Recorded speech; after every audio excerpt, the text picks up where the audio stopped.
Hi students, कैसे चल रहा है आपकी तैयारी नीट 2024 का। जैसे मैंने आपको प्रीवियस वीडियो में, जो कि मैंने केमिकल थर्मोडायनामिक्स के ऊपर बनाया था, आपको बताया था मैंने कि नेक्स्ट वीडियो जो है I am going to make from the chapter chemical equilibrium. That means it includes chemical equilibrium as well as ionic equilibrium. Question NEET 2023 से एक मैंने बोर्ड में ऑलरेडी लिख रखा है। तो शुरू करते हैं आज की वीडियो। इससे पहले आपसे एक रिक्वेस्ट है, अगर आपको मेरी वीडियोस अच्छे लगते हैं तो प्लीज चैनल को सब्सक्राइब करना। आज अगर पहली बार आए हो तो ये रिक्वेस्ट जरूर इस पे ध्यान देना, चैनल को सब्सक्राइब नहीं करके नहीं जाना। और अगर मेरी वीडियो आप प्रॉपरली देखोगे तो आपको 2024 में चुटकियों में आपका पेपर सॉल्व हो जाएगा केमिस्ट्री के लिए। तो शुरू करते हैं आज की वीडियो। तो देखिए, ये क्वेश्चन में बोला है कि the equilibrium concentrations of the species in the reaction A plus B producing C plus D are 2, 3, 10 and 6 mole per liter respectively at 300 Kelvin. Delta G naught for the reaction is, ये आपके option है answer के। तो देखिए, equilibrium concentration A, B, C, D, that means reactant as well as product, सबका equilibrium concentration आपको दे दिया गया है। तो आपको डेल्टा जी नॉट रिएक्शन का कैलकुलेट करने के लिए आपको डेल्टा जी नॉट के फॉर्मूला तो पता होना ही चाहिए, अदरवाइज तो सॉल्व होगा नहीं। हर एक चैप्टर का फॉर्मूला शीट एक बना लेना, तभी जाकर के आप प्रॉब्लम को सॉल्व कर पाओगे। रिएक्शन है आपका A plus be producing C plus D. आप सबको इक्विलिब्रियम कांस्टेंट का एक्सप्रेशन लिखना तो आता ही है, तो ये होगा इसका इक्विलिब्रियम कांस्टेंट का एक्सप्रेशन। इक्विलिब्रियम कांस्टेंट को K से रिप्रेजेंट किया जाता है। K इज इक्वल टू, हम क्या लिखेंगे, यहाँ पे कोई भी रिएक्टेंट प्रोडक्ट के सामने कोई भी कोएफिशिएंट नहीं है, इसलिए पावर कुछ भी नहीं लिखना है आपने। तो concentration of C into concentration of D divided by concentration of A into concentration of B। तो ये जो कॉन्सेंट्रेशन है ये सारे इक्विलिब्रियम कॉन्सेंट्रेशन है, because it is the expression of the equilibrium constant. तो ये सारे वैल्यूज हमें दे रखा है। These values are 2, 3, 10 and 6 respectively. तो 2, 3 हो गया A और B का कॉन्सेंट्रेशन, C और D का कॉन्सेंट्रेशन हो गया 10 एंड 6। तो हम वैल्यूज पुट करते हैं। So it will be 10 into 6 divided by 2 into 3, तो 60 by 6, that means it will be 10। So equilibrium constant का वैल्यू निकालने का जरूरत क्यों पड़ा? बिकॉज डेल्टा जी नॉट का जो फॉर्मूला है उसमें इक्विलिब्रियम कांस्टेंट है। So the formula of delta G naught, standard free energy change of the reaction, is equal to minus 2.303 RT log K। अब देखिए, R की वैल्यू यहाँ पे आपको 2 कैलोरी पर मोल पर केल्विन ये लेने के लिए बोला है। So let us put the values, it will B minus 2.303 into 2 into T जो कि टेम्परेचर है, टेम्परेचर की वैल्यू बता दिया है 300 kelvin. So into 300 log K की वैल्यू, इक्विलिब्रियम कांस्टेंट की वैल्यू 10 है, पुट कर दो। और आपको ये भी पता है कि लॉग 10 की वैल्यू 1 है। सो डेल्टा जी नॉट की वैल्यू क्या हो रहा है, minus 2.303 into 2 into 300, log 10 is 1। तो ये तीनों को अगर हम मल्टीप्लाई करते हैं तो आंसर आएगा minus 1381.8 calorie, and which option is correct then? Option 2 is the correct answer here. In this question it is asked, amongst the given options which of the following molecules or ion acts as a Lewis acid? तो Lewis acid क्या है? Lewis के according acids और basis का जो definition है वो definition आपको मालूम होना चाहिए, तभी आप क्वेश्चन सॉल्व कर सकते हो। तो देखिए, सबसे पहले एसिड बेस का थ्योरी किसने दिया था? Arrhenius. According to Arrhenius, acids are those substances which can produce H+ ions in the aqueous solution, and bases are those substances which must contain OH group, hydroxyl group होना चाहिए, और aqueous solution में OH- ion वो produce करना चाहिए। लेकिन ये जो डिफिनेशन है इसकी लिमिटेशन ये है कि कुछ सब्सटेंसेस के अंदर एसिडिक और बेसिक प्रॉपर्टीज देखा गया था, लेकिन आर्हेनियस के थ्योरी के मुताबिक उनको हम एसिड या तो बेस हिसाब से एक्सप्लेन नहीं कर पा रहे थे। तब जाकर के जो दूसरा कंसेप्ट आया एसिड और बेसिस का, वो था लाउरी ब्रॉनस्टेड का कंसेप्ट। लाउरी ब्रॉनस्टेड ने ये कंसेप्ट दिया एसिड बेसिस के लिए। उन्होंने कहा कि acids are the proton donors, मतलब acids they must produce H+, आपको पता है प्रोटॉन मतलब H प्लस आयन, तो एसिड वो होगा जो कि H प्लस आयन को प्रोड्यूस कर सकती है, और बेसिस वो है जो कि H plus ion that means proton को एक्सेप्ट कर सकते हैं, उनको हम बेसिस कहेंगे। लाउरी ब्राउन स्टेट का ये जो कंसेप्ट था, इससे भी बहुत सारे सब्सटेंसेस को as acid as base explain करना पॉसिबल हुआ, पर उसके बाद कुछ और सब्सटेंसेस के अंदर जब एसिडिक और बेसिक कैरेक्टर को लाउरी ब्राउन स्टेट का कंसेप्ट से भी एक्सप्लेन करना पॉसिबल नहीं हुआ, तब आए ल्यूइस। ल्यूइस ने जो कंसेप्ट था एसिड बेस का, उसको बहुत ज्यादा ब्रॉड बना दिया। It is the broadest concept of acids and bases. According to Lewis, acids are those substances which can accept a pair of electrons and bases are those substances which can donate a pair of electrons. ये जो concept है, उसी concept के according अभी हमें ये question में देखना है कि कौन सा वो मॉलिक्यूल है या तो आयन है जो कि अकॉर्डिंग टू लीविस जिसको एसिड कहा जा सकता है, मतलब वो इलेक्ट्रॉन पेयर गेन करने का टेंडेंसी उसमें होना चाहिए। तो अब देखिए एक एक करके हम चलते हैं। H2O, BF3, OH minus and NH3। सबसे पहले वाटर को देखिए। आपको पता है कि वाटर मॉलिक्यूल में ऑक्सीजन के पास दो लोन पेयर ऑफ इलेक्ट्रॉन्स हैं, और एसिड का जो डेफिनेशन लुईस ने दिया था वहां पे ये बताया गया कि एसिड वो होंगे जो कि इलेक्ट्रॉन पेयर गेन कर सकते हैं, और बेस वो है जो कि इलेक्ट्रॉन पेयर कम से कम एक लोन पेयर ऑफ इलेक्ट्रॉन वो डोनेट करना चाहिए। तो यहाँ पे ऑक्सीजन के पास दो लोन पेयर है जिसमें से एक लोन पेयर वो डोनेट कर सकते हैं। सो वाटर क्या हो गया? Water is Lewis base. उसके बाद हम पहले OH माइनस और NH3 को आपको बता देते हैं, क्योंकि करेक्ट आंसर यहाँ पे BF3 होगा। तो OH माइनस में देखिए, इसमें ऑक्सीजन के पास टोटल 6 इलेक्ट्रॉन्स होंगे OH माइनस आयन में। तो ऑक्सीजन के पास 6 इलेक्ट्रॉन होने से लोन पेयर ऑफ इलेक्ट्रॉन्स तो है ही है, तो it will also act as a Lewis base. उसके बाद अमोनिया NH3। हम सबको पता है कि अमोनिया के फॉर्मेशन में जो नाइट्रोजन है उसके वैलेंस में 5 इलेक्ट्रॉन्स है। 5 में से 3 हाइड्रोजन एटम के साथ एक एक करके इलेक्ट्रॉन शेयर करके वो जो है 3 कोवैलेंट बॉन्ड बना लेगा, और नाइट्रोजन के पास एक लोन पेयर ऑफ इलेक्ट्रॉन रह जाएगा। तो यहाँ पे अमोनिया में नाइट्रोजन के ऊपर एक लोन पेयर है जो कि डोनेट कर सकते हैं अकॉर्डिंग टू लुईस, तब अमोनिया को हम क्या कहेंगे? लुईस बेस कहेंगे। Now let us come to BF3। BF3 में देखिए बी का मैं आपको कॉन्फ़िगरेशन लिख के दिखा रही हूँ। एटॉमिक नंबर बोरोन का कितना है? 5। तो इसका इलेक्ट्रॉनिक कॉन्फ़िगरेशन क्या है? 1:2:2p1। ये है बोरोन एटम का ग्राउंड स्टेट में इलेक्ट्रॉनिक कॉन्फ़िगरेशन। अब जब इसको BH3 बनाना होगा तो 3 बॉन्ड बनाना होगा ना, तो 3 बॉन्ड बनाने के लिए boron in the excited state क्या करेगा? एक इलेक्ट्रॉन को 2s से एक्साइट करके ले जाएगा 2p में। इसके पास 2p में एक ही इलेक्ट्रॉन है, 2 वैकेंट ऑर्बिटल है, तो ये होगा सिचुएशन BF3 में। सो वैलेंस शेल यहाँ पे सेकंड शेल है, तो S से एक इलेक्ट्रॉन प्रोमोट होकर के P में गया, तो it will undergo now sp2 hybridisation, और sp2 हाइब्रिडाइजेशन होने से 3 हाइब्रिड ऑर्बिटल बनेगा और इस तरह से BF3 बनेगा। अब देखिए आपको पता है ऑक्टेट रूल। अब यहाँ पे बोरोन एटम जो है it is surrounded by how many electrons? 3 bond मतलब 6 electrons, so it is not having the octet configuration. So boron atom के पास देखिए वैलेंस शेल में एम्प्टी ऑर्बिटल भी है, वैकेंट ऑर्बिटल भी है, जिसमें वो इलेक्ट्रॉन पेयर को एक्सेप्ट कर सकते हैं। तो यहाँ पे बहुत डिटेल में मैंने आपको समझा दिया। आई थिंक डिटेल में ही आपको समझना चाहिए, क्योंकि बहुत सारे बच्चे क्लास 11th को बहुत ज्यादा अच्छे से नहीं पढ़ते हैं। So now you are getting the answer. Which one is the correct answer? BF3 जो कि नंबर 2 में है। BF3 जो है it is a Lewis acid. ये थर्ड क्वेश्चन है नीट 2023 का। इसमें बहुत सिंपल है, आपको बस ऑप्शन चूज करना है। बोल रहे कि an acidic buffer is prepared by mixing, ये आपके ऑप्शन है।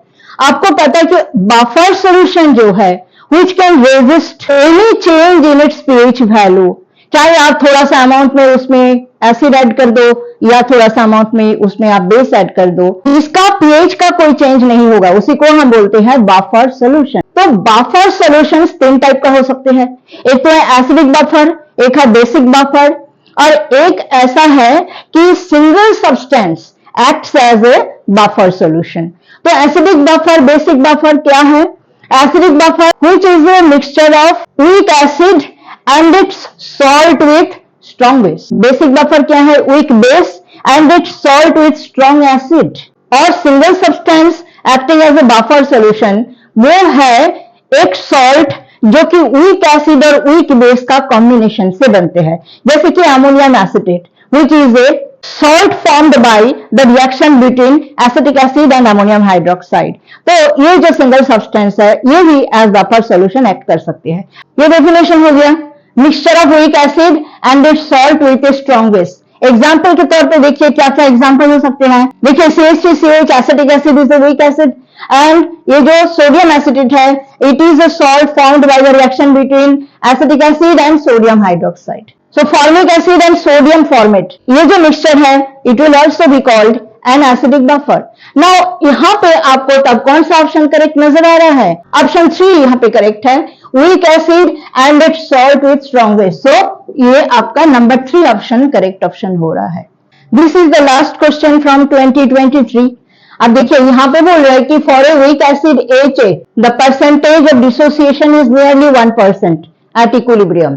If the concentration of acid is 0.1 mole per liter, then the correct option for its Ka क्या है? Ka ionization constant भी बोल सकते हो और acidity constant भी बोल सकते हो।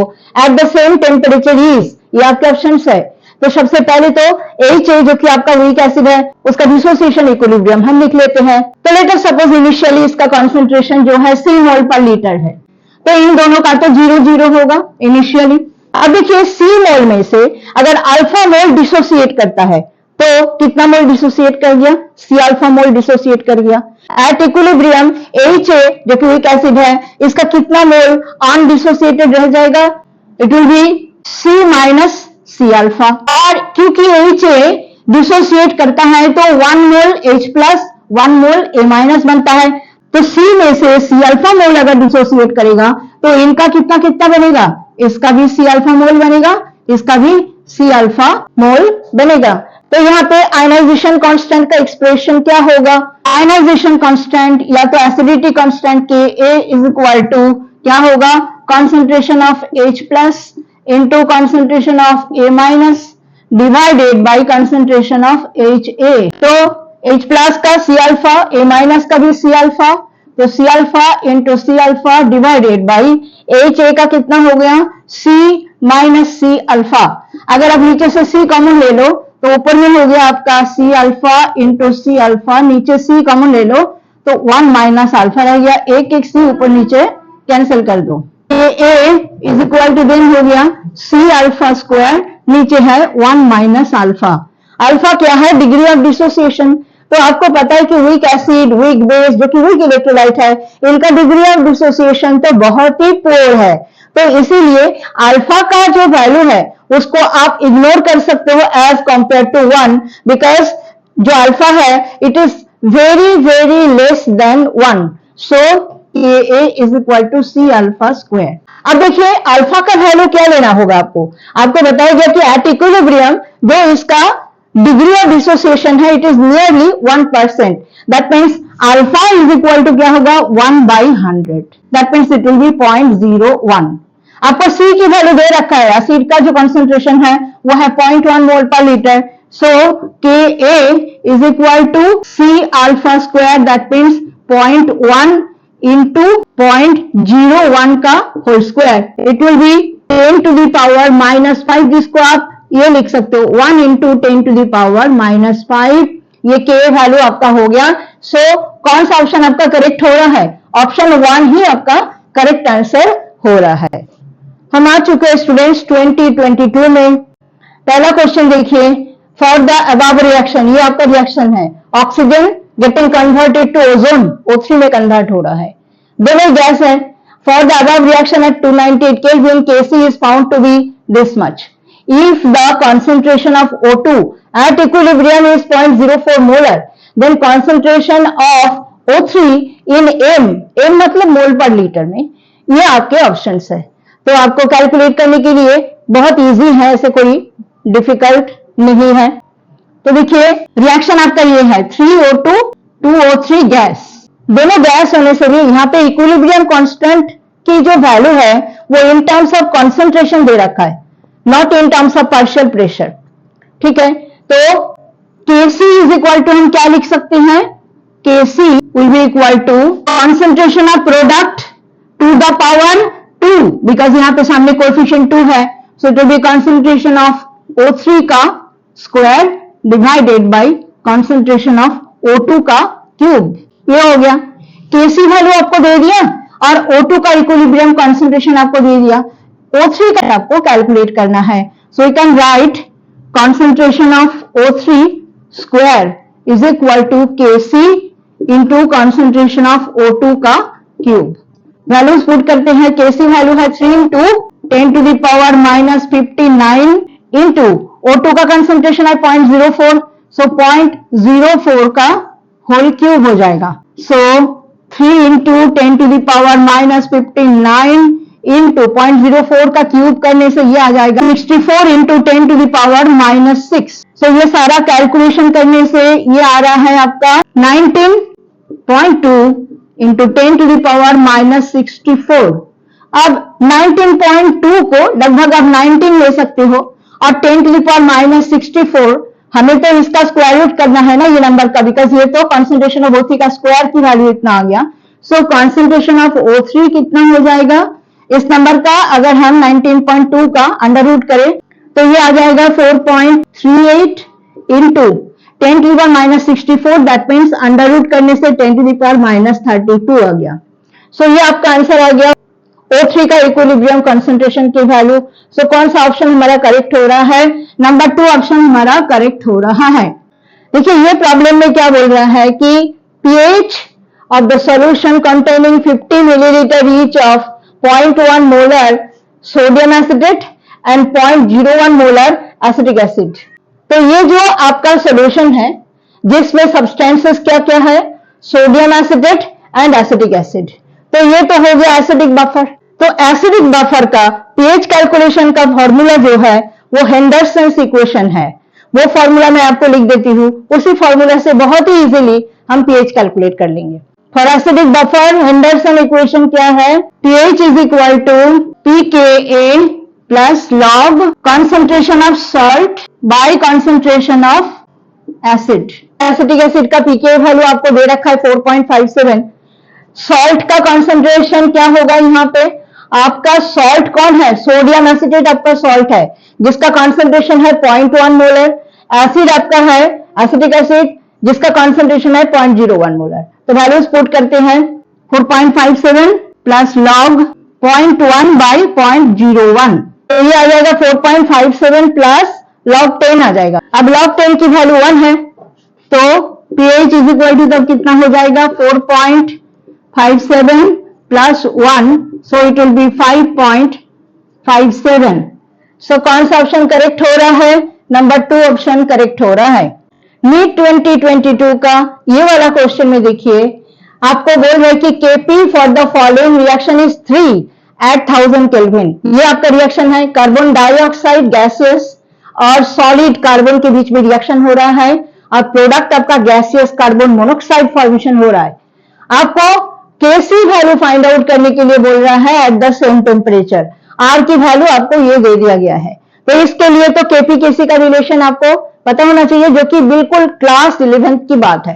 तो पहले फॉर्मूला लिखते हैं, ये आपका सॉल्यूशन होगा इसका, हमें पता है Kp is equal to Kc into RT to the power delta N। Delta N क्या है, ये देखो रिएक्शन, यहां से आपको मैं डेल्टा N की वैल्यू समझाती हूँ। CO2 gaseous plus C solid producing 2CO gas. Delta Ng क्या है यहाँ पे, डेल्टा Ng जो है it is Np minus NR। Np और NR क्या है, number of moles of the gaseous product Np और number of moles of the gaseous reactant ये है आपका NR। तो इन दोनों का डिफरेंस आप देखिए, सॉलिड जो कार्बन है उसको तो आपको कंसिडर यहाँ पे करना नहीं है, आपको प्रोडक्ट में कार्बन मोनोऑक्साइड को कंसिडर करना है, रिएक्टेंट में कार्बन डाइऑक्साइड को कंसिडर करना है। तो यहाँ पे Np कितना है 2 है, सामने कितना लिखा है 2, और यहाँ पे CO2 के सामने कोई नंबर नहीं है मतलब 1।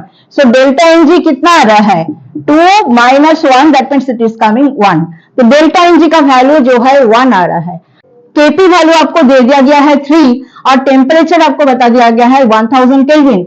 डेल्टा Ng का वैल्यू तो आपका 1 आ गया, सो आप Kc इज इक्वल टू क्या लिख सकते हो, Kp डिवाइडेड बाई RT। तो Kp का वैल्यू 3 है, नीचे R की वैल्यू कितना लेना है आपको, 0.083 इंटू टेम्परेचर है 1000 केल्विन, तो 1000 ले लिया, तो ये आ जाएगा 3 और नीचे ये पॉइंट आपका हट जाएगा, 1000 से मल्टीप्लाई करने से ये 83 हो जाएगा।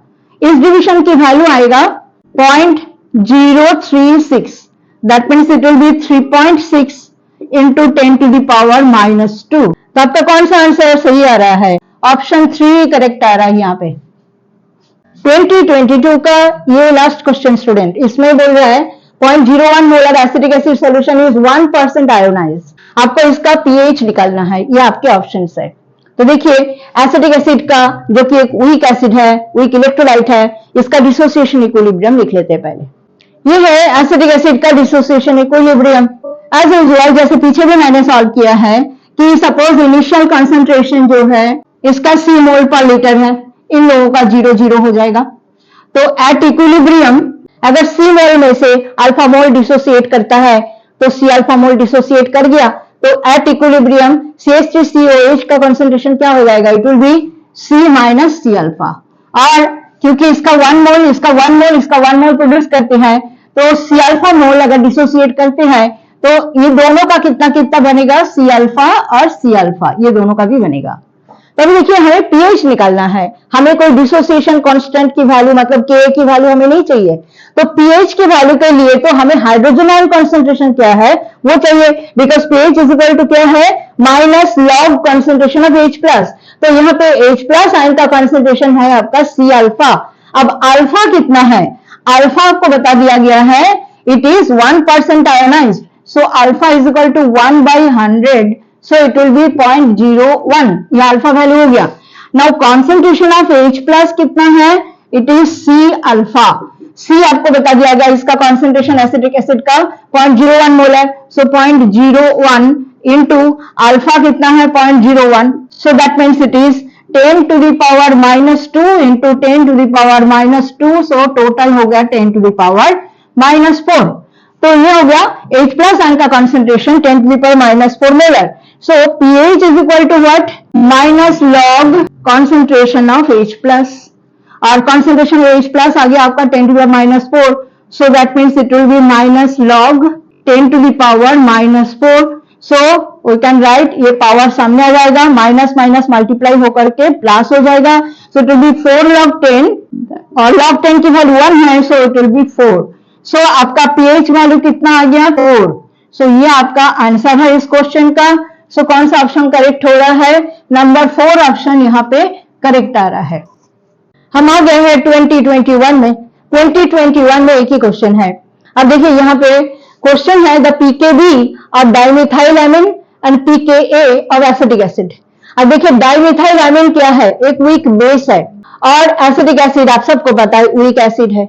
तो pKb वैल्यू और pKa वैल्यू डाइमिथाइलएमिन और एसिटिक एसिड का आपको दे दिया गया है, they are 3.27 and 4.77 respectively at T Kelvin। आपको बोल रहा है कि correct option for the pH of dimethyl ammonium acetate solution is. अब यहाँ पे डाइमिथाइल अमोनियम एसिटेट क्या है, it is a salt of weak acid and weak base.